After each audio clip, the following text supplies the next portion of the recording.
നമസ്കാരം, welcome to Kerala cricket cafe. അങ്ങനെ പഞ്ചാബ് കിങ്സിനിട്ട് പണി കൊടുത്തിരിക്കുകയാണ് ഡൽഹി. ഇത് നമ്മളിങ്ങനെ ഈ ഒരു കൺസിസ്റ്റന്റ് ആയിട്ട് ഇങ്ങനെ കണ്ടുകൊണ്ടിരിക്കുകയാണ്, ഒരു പാറ്റേൺ പോലെ. അതായത് വലിയ ടീമുകൾ കയറി വരുന്നു, ഒരു ചെറിയ ടീം വന്നിട്ട് പണി കൊടുക്കുന്നു. ഇനി മുന്നോട്ട് പോകുമ്പോൾ അതിനുള്ള ചാൻസസ് വളരെ കൂടുതലാണ്. ഇന്ന് വളരെ സത്യം പറഞ്ഞാൽ ഞാൻ കളി മൊത്തം കണ്ടില്ല. അരുൺ ബ്രോ കളി മൊത്തം കണ്ടു, ഞാൻ കളി മൊത്തം കണ്ടില്ല. പക്ഷെ അവസാനം വന്നിട്ട് ഈ ടെസ്റ്റ് വന്നപ്പോഴത്തേക്ക് ഡൽഹി അടിച്ചു ജയിക്കുമെന്ന് ഒട്ടും പ്രതീക്ഷിച്ചില്ല.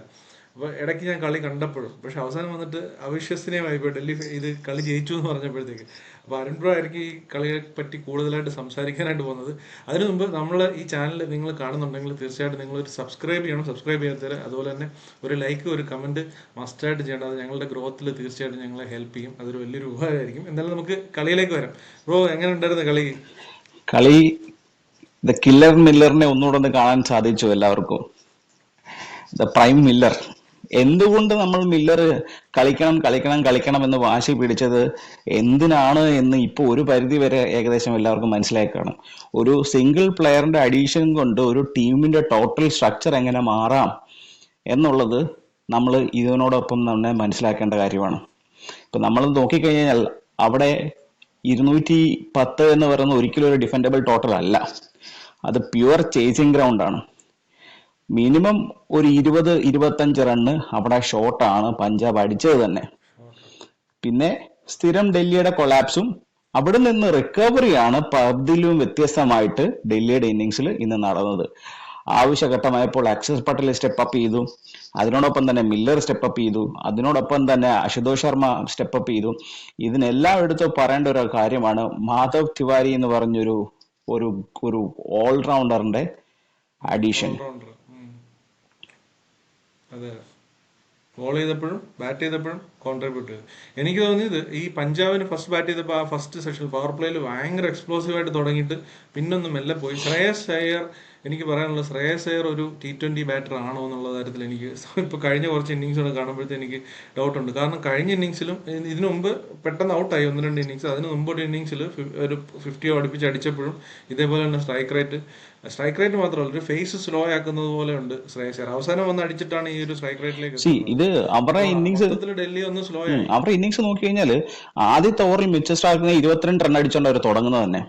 ഫസ്റ്റ് ഓവറിൽ മിച്ചൽ സ്റ്റാർക്കിനെ അവര് 2.4 ബോൾസിൽ 50 ക്രോസ് ചെയ്തു. 2.4 ഓവേഴ്സ് ആയപ്പോഴത്തേക്കും അവർ 50 അടിച്ചു. ആര്യ മൂന്നാമത്തെ തവണയാണ് ഫസ്റ്റ് ബോളിൽ 6 അടിക്കുന്നത്. മിച്ചൽ സ്റ്റാർക്കിന്റെ ഫസ്റ്റ് ബോൾ 6 ആണ്. അവിടുന്ന് പക്ഷേ അങ്ങോട്ടൊരു ഡ്രോപ്പാണ് ഉണ്ടായത്. അവിടെ നിന്ന് ആ 2.4 ഓവേഴ്സ് കഴിഞ്ഞപ്പം മുതല് DC ബോളേഴ്സിന്റെ ഒരു കംബാക്ക് ആയിരുന്നു. ആ 50 റൺ അപ്പൊ തന്നെ കൊടുത്തെങ്കിൽ പോലും പിന്നീട് അവർ പവർ പ്ലേയില് ആകെ കൺസിഡർ ചെയ്തത് 72 ആണ്. അതായത് പിന്നീടുള്ള ഓൾമോസ്റ്റ് 3.2 അല്ലെ 4 ഓവേഴ്സിൽ 20 റണ്ണോ മറ്റോ അവർ വിട്ടുകൊടുത്തിട്ടുള്ളൂ. അപ്പൊ അവിടെ ഡൽഹി ബോളേഴ്സ് കളി തിരിച്ചു പിടിക്കുന്നതാണ് കണ്ടത്. അതിന്റെ ഇടയ്ക്ക് എടുത്തു പറയേണ്ടത് പ്രിയഞ്ചാരി എന്ന് പറഞ്ഞ ബാറ്റ്സ്മാന്റെ എക്സ്പ്ലോസീവ് ഇന്നിങ്സ് ആണ്. അത് 50 റൺ 24 പന്തിലടിച്ചു. ഇത് മൂന്നാമത്തെ തവണയാണ് പ്രിയഞ്ചാരിയ പവർ പ്ലേയിൽ 50 ക്രോസ് ചെയ്യുന്നത്. മൂന്നാമത്തെ തവണ. അതിന്റെ ഇടയ്ക്ക് എടുത്തു പറയേണ്ട ഒരു കാര്യമാണ് മാധവ് തിവാരി എന്ന് പറഞ്ഞൊരു ബോളർ. എങ്ങനെ അവര് DC പവർ പ്ലേ കഴിഞ്ഞിട്ട് തിരിച്ചു വന്നു എന്നതിൽ വലിയൊരു അഡീഷൻ ആണ് മാധവ് തിവാരി എന്ന് പറഞ്ഞ ബോളറിന്റെ ഇന്നത്തെ പെർഫോമൻസ്. പുള്ളി ഇന്ന് ആകെ 4 ഓവറിൽ 40 റണ്ണ് 2 വിക്കറ്റ് എന്നുള്ള രീതിയിൽ 40 റൺ കൊടുത്തോ എന്ന് ചോദിച്ചു കഴിഞ്ഞാൽ അത് നമുക്ക് പേപ്പറിൽ കാണുമ്പോൾ എക്സ്പെൻസീവ് ആയിട്ട് തോന്നും. പക്ഷെ ഹി ബോൾഡ് റിയലി വെൽ. അതിനത്തിൽ ആർക്കും അധികം തർക്കം ഉണ്ടാവത്തില്ല. തീർച്ചയായിട്ടും ഇവരുടെ ബാറ്റിംഗ് തന്നെ പറഞ്ഞു പോകാനുണ്ടെങ്കിൽ നമുക്ക് ഒരു കാര്യം, പ്രഭ്സിമ്രാൻ സിംഗിന്റെ സ്ട്രൈക്ക് റേറ്റ് കുറച്ച് മാച്ചസ് അല്ല, ഇപ്പൊ അധികം മാച്ചസ് ആയിട്ട് തുടക്കം ഈ സീസൺ നന്നായിട്ട് തുടങ്ങിയെങ്കിലും പിന്നീട് വളരെ മോശം പെർഫോമൻസ് ആണ്. ഇന്ന് 15 ബോളിൽ 18 റൺസ്. അതുപോലെ തന്നെ കൂപ്പർ കൺവളി നല്ല ഷോട്ട്സ് കളിക്കുന്ന പോലെ തോന്നി. ഭയങ്കര എക്സ്പ്ലോസീവ് ആയിട്ട് ബാറ്റ് ചെയ്യുന്നുള്ള ഒരു ഫീല് നമുക്ക് കിട്ടുന്നുണ്ടെങ്കിലും എൻഡ് ഓഫ് ദ ഡേ വന്നിട്ട് അവസാനം വന്ന് നോക്കുമ്പോൾ 140 സ്ട്രൈക്ക് റേറ്റിലാണ് ഇന്ന് കളിച്ചിരിക്കുന്നത്. അതുപോലെ ശ്രേയസ് അയ്യർ 163 സ്ട്രൈക്ക് റേറ്റ് ഉണ്ടെന്നുണ്ടെങ്കിലും അത് അവസാനം വന്നിട്ട് അടിച്ച് മാനേജ് ചെയ്തതാണ്. ആദ്യം ആ ഒരു ഫേസ് സ്ലോ ആക്കാനായിട്ട് ശ്രേയസ് അയ്യറിന്റെ ഇന്നിങ്സിന് നല്ല രീതിയിൽ കഴിഞ്ഞിട്ടുണ്ട്. സോ അതാണ് ഇവരുടെ ഒരു ബാറ്റിംഗ്. പിന്നെ ആ അവസാനം വന്നിട്ട് ഈ ശുവൻ ഷെഡ്ജ് വന്നിട്ട് ആ അടിച്ച അടിയില്ലായിരുന്നുണ്ടെങ്കിൽ പഞ്ചാബ് എത്തത്തില്ലായിരുന്നു. ഓവേഴ്സ് 7-50 നോക്കി കഴിഞ്ഞാൽ പഞ്ചാബ് ആകെ 77 റൺ എടുത്തിട്ടുള്ളൂ. അത് ആ ഡ്യൂറേഷനിൽ റൺ റേറ്റ് എന്ന് പറഞ്ഞാൽ 8.5 ആണ്. അതാണ് അവരെ ടോട്ടലി ലെറ്റ് ഡൗൺ ചെയ്തത്. പിന്നെ ഏറ്റവും വലിയ ഈ കളിയിലെ ഇന്നിംഗ് ഡിഫറൻസ് എന്ന് പറയുന്നത് ലാസ്റ്റ് 9 ഓവേഴ്സ് പഞ്ചാബ് ബാറ്റ് ചെയ്തപ്പോൾ 97 റണ്ണേ സ്കോർ ചെയ്തിട്ടുള്ളൂ. നേരെ മറിച്ച് DC സ്കോർ ചെയ്തപ്പം ലാസ്റ്റ് 9 ഓവേഴ്സിൽ അത് 20 ഓവർ വരെ നിന്നില്ല. ലാസ്റ്റ് 9 ഓവേഴ്സിൽ അവർ 129 റൺ അടിച്ചു. അതായത് ഡൽഹിയുടെ 10ന്റെ റൺ റേറ്റിൽ ലാസ്റ്റ് 9 ഓവേഴ്സ് കളിച്ചപ്പോൾ അവരവിടെ 14ന്റെ റൺ റേറ്റിലാണ് ലാസ്റ്റ് 9 ഓവേഴ്സ് കളിച്ചത്. അതാണ് രണ്ട് ടീമിലും ഉണ്ടായ മാർജിനൽ ഡിഫറൻസ്. എന്തുകൊണ്ട് ഞാനൊരു 20 റണ്ണെങ്കിലും ഷോർട്ടാണെന്ന് പറയേണ്ട കാര്യം ഇവിടെയാണ്. ഇവിടെ ഇച്ചിരി സ്കോർ ചെയ്യണ്ടായിരുന്നു, മിഡിൽ ഓവേഴ്സും സ്കോർ ചെയ്യണ്ടായിരുന്നു. കാരണം അതൊരു ഹൈ സ്കോറിംഗ് ഗ്രൗണ്ടാണ്. അതായത് ഫസ്റ്റ് ബാറ്റ് ചെയ്താണെന്നുണ്ടെങ്കിൽ ഹെവിലി ടോട്ടൽ സ്കോറിൽ ബോർഡിൽ കയറ്റിയേ പറ്റത്തുള്ളൂ. അതും പ്രത്യേകിച്ച് ഈ തവണത്തെ ഇമ്പോർട്ടൻസ് നോക്കി കഴിഞ്ഞാൽ 7 തവണ പഞ്ചാബ് 200+ സ്കോർ ചെയ്തിട്ടുണ്ട്. അതേപോലെ തന്നെ 7 തവണ പഞ്ചാബിന്റെ ബോളേഴ്സിന് 200+ സ്കോർ ചെയ്തിട്ടുണ്ട്. അതായത് അവരുടെ ബോളേഴ്സിന്റെ ഇൻകൺസിസ്റ്റൻസിയും അതുകൊണ്ട് അവർ എക്സ്പെൻസീവ് ആവുന്നുള്ളതും പല പ്രിവ്യൂലും നമ്മൾ പറഞ്ഞിട്ടുള്ളതാണ്. അതിന്റെ ഒരു റിപ്ലിക്കാണ് ഇവിടെ കണ്ടത്. ഇവർ നല്ലൊരു മിനിമം ടോട്ടൽ ഡിഫെൻഡ് ചെയ്യാൻ ബുദ്ധിമുട്ടുന്നുണ്ട്. ഇവർ എനിക്ക് തോന്നുന്നു ഡിഫെൻഡ് ചെയ്താകെ 254 മാത്രമാണെന്നാണ് എൻ്റെ ഒരു ഓർമ്മ. മനസ്സിലായി? അത്രമാത്രം വരെ ബോളേഴ്സും ഡൽഹി അവിടെ സ്ട്രഗിൾ ചെയ്യുന്നുണ്ട്. പ- അതെ അതെ. ഇനി നമുക്ക് ഡൽഹിയുടെ ബാറ്റിംഗിലേക്ക് ഒന്ന് വന്നാലോ. ഡൽഹിയുടെ ബാറ്റിംഗിലേക്ക് ബാറ്റിംഗിൽ എനിക്ക് തോന്നിയ ഒരു വന്നു കഴിഞ്ഞാൽ ഡിഫറൻസ് ഇപ്പോൾ ഉള്ളതിൽ നിന്ന് പറഞ്ഞു. ഡൽഹിയുടെ ബാറ്റിംഗിലേക്ക് വന്നു കഴിഞ്ഞാൽ എന്തുകൊണ്ട് അവിടെ നിസംഗ കളിക്കരുതെന്ന് ഞാൻ പല ആവർത്തി പറഞ്ഞാണ്. വേറെ ഒന്നും കൊണ്ടല്ല. പലരും ചോദിച്ചു നിസംഗയുടെ ഇവരെന്തോ പേഴ്സണലി വിരോധം ഉണ്ടോ എന്ന് വരെ കമന്റ് വന്നിട്ടുണ്ടായിരുന്നു. പക്ഷെ എനിക്ക് നിസംഗയുടെ പേഴ്സണൽ വിരോധം ഉണ്ടല്ല. അവരുടെ ഡ്രോപ്പ് ചെയ്തത് നിസംഗയ്ക്ക് വേണ്ടി മില്ലർ എന്ന് പറഞ്ഞ ഒരു ബാറ്റ്സ്മാനാണ്. മില്ലർ എന്ന് പറഞ്ഞ ഒരു ബാറ്റ്സ്മാൻ ഫിനിഷറായിട്ട് അവിടെ ഒന്നുണ്ടെങ്കിൽ സ്റ്റബ്സിന് അഫ്രണ്ട് കളിക്കാം. ഒരു പരിധി വരെ കൊളാപ്സ് പിടിച്ചു നിർത്താൻ പറ്റും. ഇന്ന് സ്റ്റബ്സ് അതിനെ ശ്രമിച്ചുവെങ്കിലും ഇന്ന് ഒന്നാമത്തെ കാര്യം പുള്ളി ടച്ചിലല്ലായിരുന്നു. രണ്ടാമത്തെ കാര്യം പുള്ളി റൺഔട്ടായി പോയതും കൊണ്ടാണ്. അല്ലെന്നുണ്ടെങ്കിൽ ഇച്ചറുടെ ഗെയിമിൽ ഡീപ്പിലേക്ക് പോകാനുള്ള സാധ്യത, ഒരു ബെറ്റർ ഇന്നിങ്സ് സ്റ്റബ്സിന്റെ സൈഡിൽ നിന്ന് വന്നേനെ. Another poor start from Delhi in the power play, 47 for 3. Through out the innings power play ഇത്ര മോശമായിട്ട് കടന്ന ഒരു ടീമില്ല. അവരുടെ നോക്കിക്കഴിഞ്ഞാൽ പവർ പ്ലേയിൽ ഈ ടൂർണമെന്റിൽ 25 വിക്കറ്റ് നഷ്ടപ്പെട്ടിട്ടുണ്ട്. ഏറ്റവും കൂടുതൽ വിക്കറ്റ് നഷ്ടപ്പെടുത്തിയ ടീം ഡൽഹിയാണ്. അതേപോലെ തന്നെ റൺ റേറ്റ് എന്ന് പറയുന്നത് അവരുടെ പവർ പ്ലേയിൽ 8.39 ആണ്. ഈ ടൂർണമെന്റിലെ ഏറ്റവും മോശം റൺ റേറ്റ് പവർ പ്ലേയിലെ. അതേപോലെ തന്നെ ഡോട്ട് ബോൾ പെർസെന്റേജ് നോക്കിക്കഴിഞ്ഞാൽ 46% ഡോട്ട് ബോൾ ആണ് പവർ പ്ലേയിൽ. അതും ഈ ടൂർണമെന്റിലെ ഏറ്റവും മോശം. അപ്പൊ എങ്ങനെ ഒരു പവർ പ്ലേ കൊണ്ട് തന്നെ ഒരു കളി തോക്കുന്നു എന്നുള്ളതിന്റെ പെർഫെക്റ്റ് എക്സാമ്പിൾ ആണ് ഡൽഹി.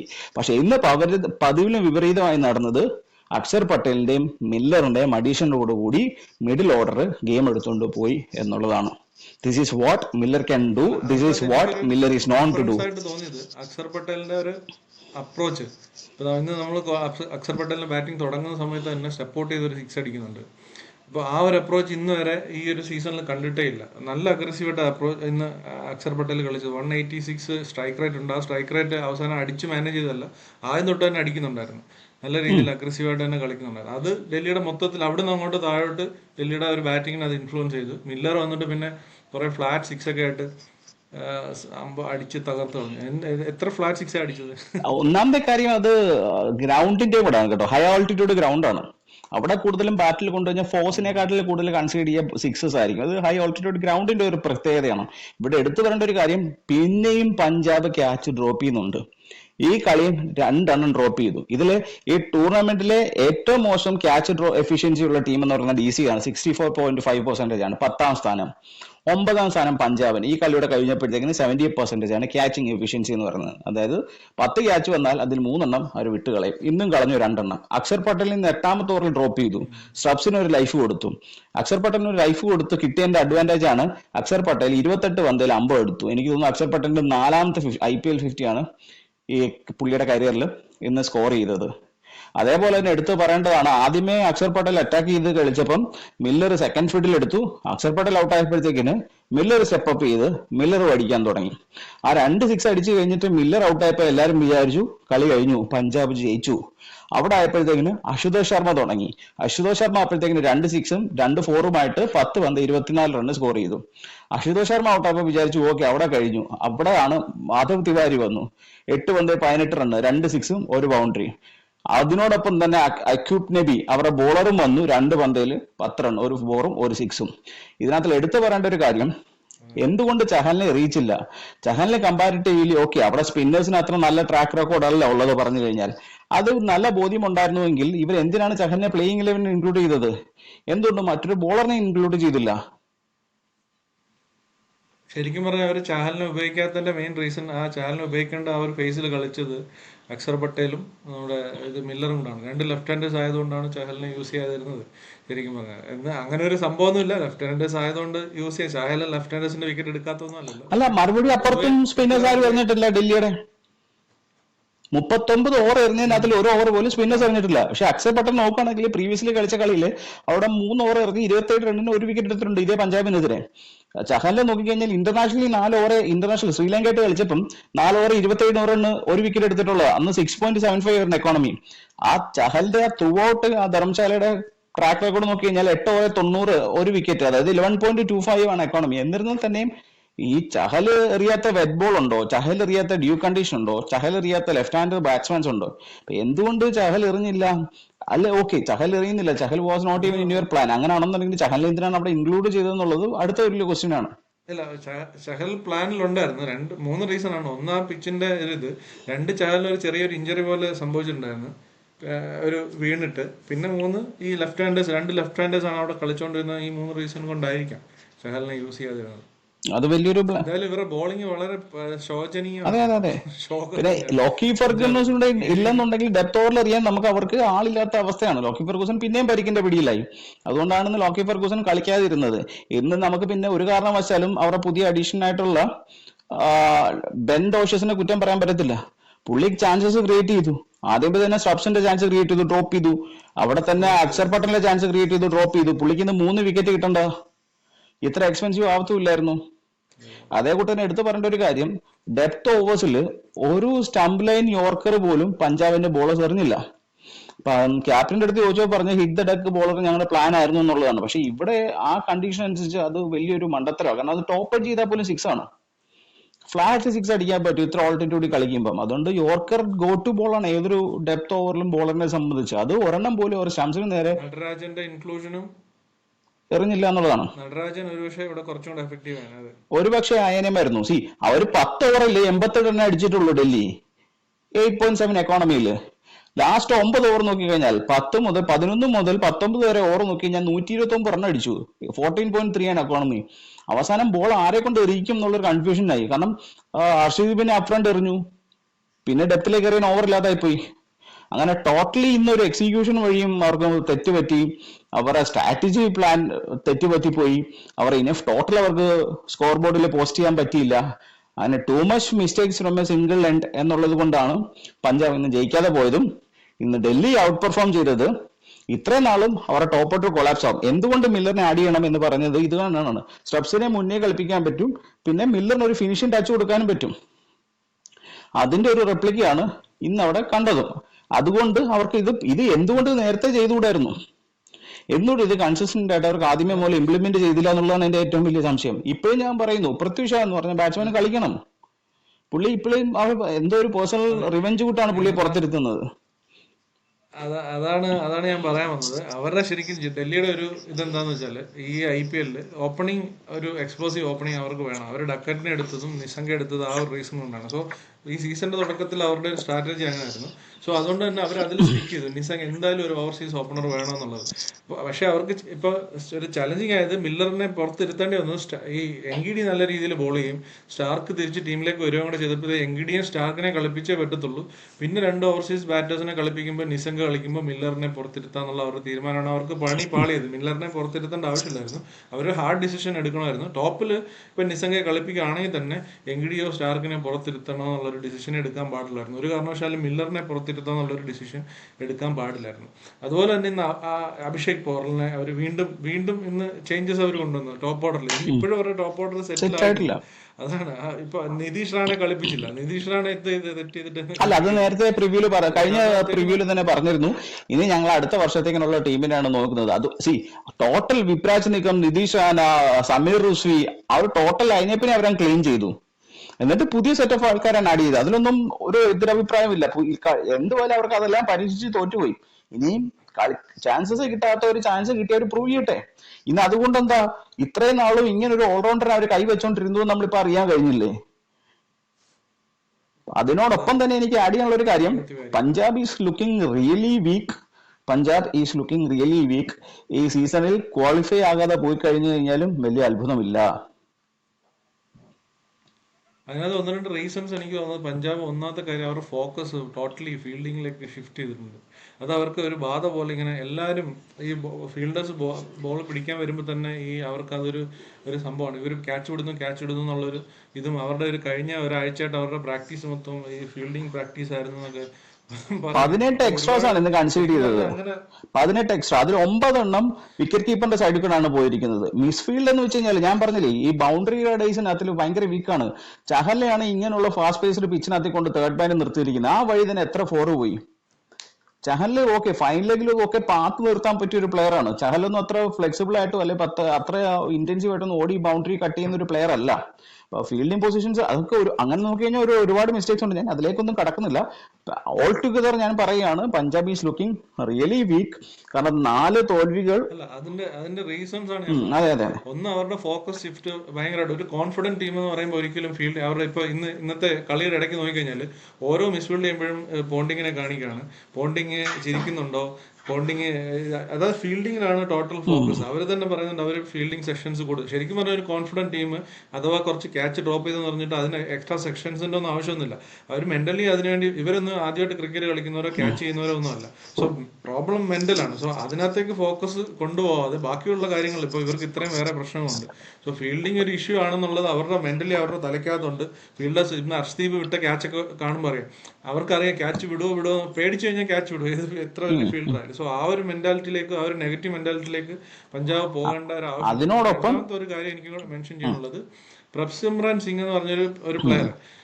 എനിക്ക് ആദ്യത്തെ ഈ സീസൺ നേരത്തെ പറഞ്ഞില്ല, ആദ്യത്തെ സീസൺ തുടങ്ങിയ സമയത്ത് കുറച്ച് നന്നായിട്ട് ബാറ്റ് ചെയ്യുന്ന തോന്നിയെന്നുണ്ടെങ്കിൽ പിന്നീട് ഇങ്ങോട്ട് വളരെ പരാജയമാണ്.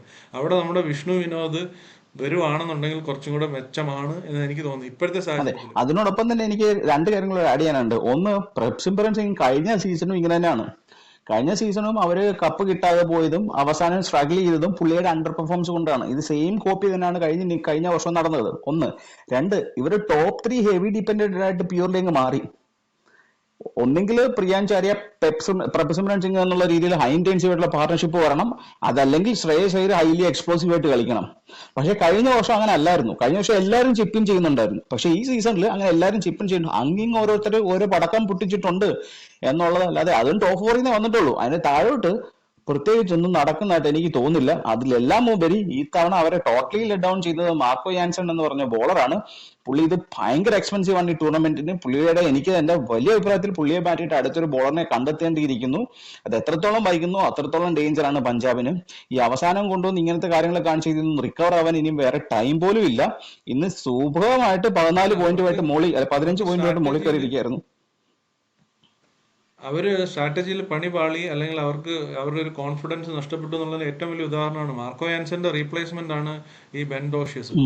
അവരെ രണ്ടുപേരും കൂടെ കളിപ്പിക്കുമ്പോൾ തന്നെ അറിയാലോ അവർക്ക് മൊത്തത്തിലുള്ള ഒരു ആദ്യത്തെ വന്നിരുന്ന തുടക്കത്തിൽ എന്തായിരുന്നു അതിൽ നിന്നുള്ളൊരു ഇത് മാറി എന്നുള്ളത്.